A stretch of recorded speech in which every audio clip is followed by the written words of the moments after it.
మీద 30,000 రూపాయల ఆదాయాన్ని పెంచినటువంటి ఏకైక ప్రభుత్వం దేశంలో ఏదైనా ఉందంటే ఆంధ్రప్రదేశ్ మన చంద్రబాబు నాయుడు గారి నాయకత్వంలో ఉన్నటువంటి కూటమి ప్రభుత్వం. అంతేకాకుండా 5 సంవత్సరాలు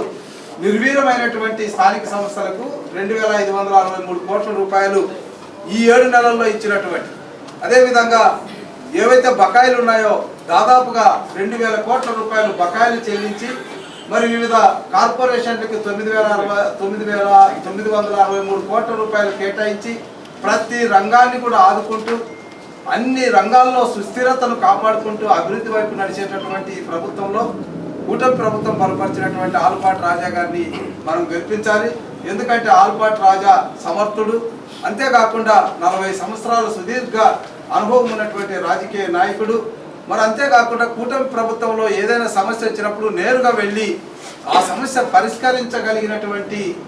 సమర్థవంతమైనటువంటి నాయకుడు ఆలపాటి రాజా గారు. కాబట్టి మనం ఇంకా ఎవరు ఉన్నారు ఈ బ్యాలెట్ పేపర్లు అనేది చూడాల్సినటువంటి పని లేదు. మన సుస్థిరతకు, మన అభివృద్ధికి, మన భవిష్యత్తుకు, మన పిల్లల భావితరానికి మళ్ళా కూటమి ప్రభుత్వాన్ని బలపరచాలంటే ఆలపాటి రాజా గారికి ఓటు వేయాల్సిందిగా కోరుకుంటూ మరి అందరికి కూడా మేము విన్నవించుకుంటున్నాం. ఆలపాటి రాజాని గెలిపిద్దాం, అది మన ప్రగతికి మలుపుగా చాటుకుందామని అందరినీ మనం చేసుకుంటాం. విజయాన్ని, ఒక సంకేతాన్ని ఈ రోజున ఈ ప్రభుత్వానికి మద్దతుగా ఇవ్వబోతుందని చెప్పి ఈ రోజున మీకు విజ్ఞప్తి చేస్తూ, ఈ రోజు వరకు ఈ యొక్క కార్యక్రమంలో నాతో పాటు పాలు పంచుకున్నటువంటి నాయకత్వంలో ఉన్నటువంటి ప్రతి ఒక్కరికి, కార్యకర్తలకి, అదేవిధంగా ప్రజలకి రేపు జరగబోయే 27వ తారీఖున మీ అందరి యొక్క పవిత్రమైన ఓటు, మొదటి ప్రాధాన్యత ఓటు 1 అనే అంకి మీద వేసి నన్ను గెలిపించమని చెప్పి హృదయపూర్వకంగా విజ్ఞప్తి చేస్తూ నాకు ఈ అవకాశం కల్పించిన ప్రతి ఒక్కరికి కూడా, మరి ముఖ్యంగా పెద్దలు చంద్రబాబు నాయుడు గారికి, పవన్ కళ్యాణ్ గారికి, పురంధేశ్వర్ గారికి, యువ నాయకుడు నారా లోకేష్ గారికి హృదయపూర్వకమైనటువంటి ధన్యవాదాలు తెలుపుకుంటూ ఈరోజు ఈ ప్రాంతాన్ని కాపాడుకుందాం, ఈ ప్రాంత అభివృద్ధికి పాటుపడదాం, ఈ ప్రాంతం యొక్క ప్రగతిని మన కళ్ళతో మనం చూసి ఆహ్వానిద్దాం, మన సమస్యల్ని పరిష్కరించుకుందాం. ఒక డిఏ, ఒక పిఆర్సీయా, లేకపోతే ఇంకోటి అనేది కాకుండా ప్రతి ఒక్క సమస్యకి పరిష్కారం కనుగొనే వ్యక్తి, పరిష్కరించగలిగిన ఏకైక వ్యక్తి ఈ రోజున చంద్రబాబు నాయుడు గారితో పాటు ఉన్నటువంటి కూటమి ప్రభుత్వాన్ని అని చెప్పి మీకు హామీ ఇస్తూ, ఆ రకంగా ఉద్యోగ వస్తు కానీ, ఉద్యోగ కల్పన కానీ, ఉద్యోగ విధానం కానీ, ఈ రోజున ఏది కావాలంటే అది డిఎస్సి నోటిఫికేషన్ కానీ, ఇలాంటి అంశాలన్నిటితో కూడినటువంటి ఈ రాష్ట్రంలో నిరుద్యోగ సమస్యను తీర్చే బాధ్యత ఈ కూటమి నాయకత్వానికి, అది బాధ్యతగా భావించి దాన్ని పూర్తి చేస్తామని చెప్పి ఏదైతే మేము చెప్పామో 20 లక్షల ఉద్యోగాల్ని, ఆ 20 లక్షల ఉద్యోగాలు ఇచ్చేంత వరకు కూడా మీతో ఉంటానని చెప్పి ప్రతి నిరుద్యోగ యువకుడికి, యువతకి మనవి చేసుకుంటూ నాకు ఈ అవకాశం ఇచ్చిన పెద్దలందరికీ కూడా హృదయపూర్వకమైనటువంటి, మరి ముఖ్యంగా మరొకసారి ధన్యవాదాలు చేసుకుంటూ, మొదటి ప్రాధాన్యత ఓటు ఈ రోజున ప్రగతికి ఓటేయండి, ప్రత్యర్థులు ఎవరనేది కాదు, ఈ రోజున ప్రగతికి ఓటేయండి అని చెప్పి మరొకసారి విన్నవించుకుంటూ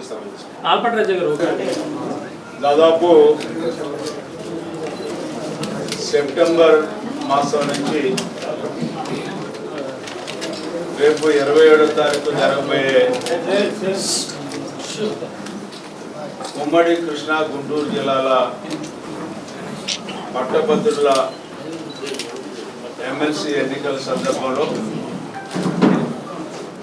కూటమి బలపరిచినటువంటి అభ్యర్థిగా నాకు అవకాశం లభించటం, దాదాపు 33 నియోజకవర్గాలు కలిగినటువంటి సువిశాలమైనటువంటి ప్రాంతంలో దాదాపు 6 జిల్లాల్లో ఆధ్వర్యంలో జరిగే ఈ ఎన్నిక ఎంతోమంది అభిమానులు, తెలుగుదేశం పార్టీ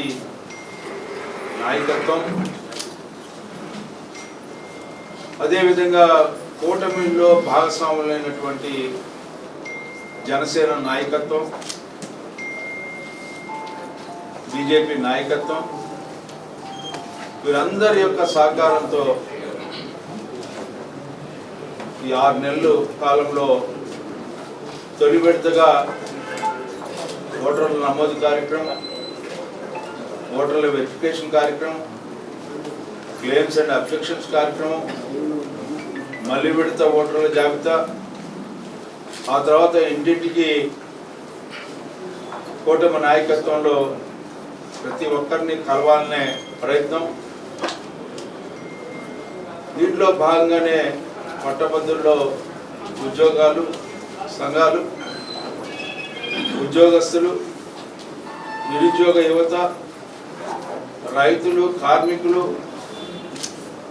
మహిళా ఉద్యోగస్తులు, వాణిజ్య వ్యాపార రంగాల్లో ఉన్నటువంటి పట్టభద్రులు, ఈ రకంగా ప్రతి పట్టభద్రుడిని ఏ రూపంలో ఉన్నా ఆ రూపాలన్నింటినీ కూడా అందరినీ కలిసి ఒక పాజిటివ్ ఆలోచనని కల్పించి ప్రగతికి ఓటేయండి, మీరు గెలిపించిన చారిత్రాత్మకమైనటువంటి తీర్పు ద్వారా ఏర్పడినటువంటి కూటమి నాయకత్వాన్ని మరొకసారి గెలిపించాల్సినటువంటి బాధ్యత మీ ముందుంది. నేను ఒక వ్యక్తిగా మాత్రమే పోటీ చేస్తా ఉన్నాను, ఎమ్మెల్సీ అభ్యర్థిగా. కానీ మీరు చేయాల్సింది, ఆలోచించాల్సింది ప్రగతికి పీట వేయాలి, అభివృద్ధికి సోపానం పట్టాలి, సుస్థిరమైనటువంటి పాలనకి మీరు మద్దతు పలకాలి అని చెప్పి నేను అనేక సందర్భాల్లో కలిసిన ప్రతి ఒక్కరికి విజ్ఞప్తి చేస్తూ వచ్చాను. ఎందుకంటే ప్రశ్నించే గొంతుకులు అని చెప్పి కొంతకాలం మోగపోయి పోరాడుతున్నాం, మేము గొప్పవాళ్ళం అని చెప్పి చెప్పుకునే వాళ్ళు అవసరమైనప్పుడు పోరాడకుండా ఎప్పుడో పోరాడామని చెప్పి చెప్పుకునే ఆలోచనలు కాదు మనకు కావాల్సింది. మన గురించి ఆలోచించే నాయకత్వం ఎక్కడుంది, మన సమస్యల్ని పట్టించుకునే నాయకత్వం ఎక్కడుంది, మన సమస్యల్ని పరిష్కరించే నాయకత్వం ఎక్కడుంది. గత ప్రభుత్వం చేసినటువంటి పాపాలను కూడా బాధ్యత వహించి అది ప్రజలకి ముట్టుకోకుండా ప్రజల యొక్క అభివృద్ధి గురించి సామాజికంగా, ఆర్థికంగా, రాజకీయంగా ముందుకు తీసుకెళ్లే నాయకత్వం ఎక్కడుంది అని చెప్పి ఆలోచన చేయాల్సినటువంటి బాధ్యత పట్టభద్రుల మీద ఉంది అని నా యొక్క ఆలోచన. ఇదే విధానంతో నేను ఈ ఎన్నికల ప్రచారం ఈరోజు వరకు చేసుకుంటా వచ్చాను. ఎందుకంటే ఈ ప్రాంతం అంతా కూడా సారవంతమైనటువంటి భూములు, చైతన్యవంతమైనటువంటి నాయకత్వాలు, అదేవిధంగా ఎంతోమంది ఇక్కడ ఎంతో గొప్ప నాయకులు పుట్టినటువంటి ప్రాంతం, పోరాటాల పురిటిగడ్డ, ఉద్యమాలకు ఊపిరి పోసినటువంటి ప్రాంతం ఈనాడు కొంత నిస్సారమైంది. ఎందుకు అయింది, ఏ రకంగా అయింది? ఇక్కడ రాజధాని లేకుండా చేయటం వల్ల ఒక మసిబూసి మారేడికాయ చేసి ఈ ప్రాంతం యొక్క సామాజిక, ఆర్థిక, రాజకీయ విధానాలన్నింటినీ కూడా మంట కలపడానికి ప్రయత్నించినటువంటి గత పాలనకి ఎవరైతే ఆ రోజున వంత పాడారో, ఈ రోజున ఎవరైతే ఆ యొక్క ముసుగులో పోటీ చేస్తూ ఉన్నారు, వాళ్ళందరికీ కూడా బుద్ధి చెప్పాల్సినటువంటి సమయం ఆసన్నమైందని చెప్పి మీకు మనవి చేస్తూ, అవకాశాన్ని కూడా సద్వినియోగం చేసుకుంటూ రాష్ట్రంలో ఉన్నటువంటి పట్టాభద్రులకు ఉన్నటువంటి ప్రతి ఒక్కరికి కూడా ఉద్యోగ కల్పనతో పాటు ఇంటికి ఒక వ్యాపారం చేసేటువంటి విధంగా ప్రోత్సహించేటువంటి ఒక బృహత్తరమైనటువంటి ప్రణాళికతో ముందుకు సాగుతున్నటువంటి ఇటువంటి తరుణంలో చంద్రబాబు నాయుడు గారి నాయకత్వాన్ని, కూటమిలో తీసుకునేటువంటి నిర్ణయాల్లో తన భాగస్వామ్యంతో ఇంకా ముందుకు తీసుకెళ్లేటువంటి సత్తా కలిగినటువంటి నాయకుడు, మనందరికి కూడా ఆప్తుడు, మాజీ మంత్రివర్యులు, సుపరిచితులైనటువంటి ఆలపాటి రాజేంద్ర ప్రసాద్ గారికి ఈ ఉమ్మడి గుంటూరు కృష్ణా జిల్లాలో ఉన్నటువంటి ప్రతి ఒక్క ఓటరు కూడా తప్పనిసరిగా ఈ ఎన్నికల్లో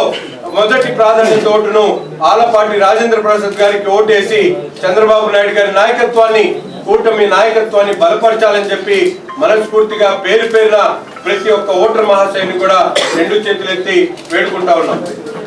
అందరికి నమస్కారం. గుంటూరు కృష్ణా జిల్లా ఉమ్మడి పట్టాభద్రుల శాసన మండలి ఎన్నికల్లో కూటమి అభ్యర్థిగా పోటీ చేయబోతున్నటువంటి ఆలపాటి రాజేంద్ర ప్రసాద్ గారికి రేపు 27వ తారీఖున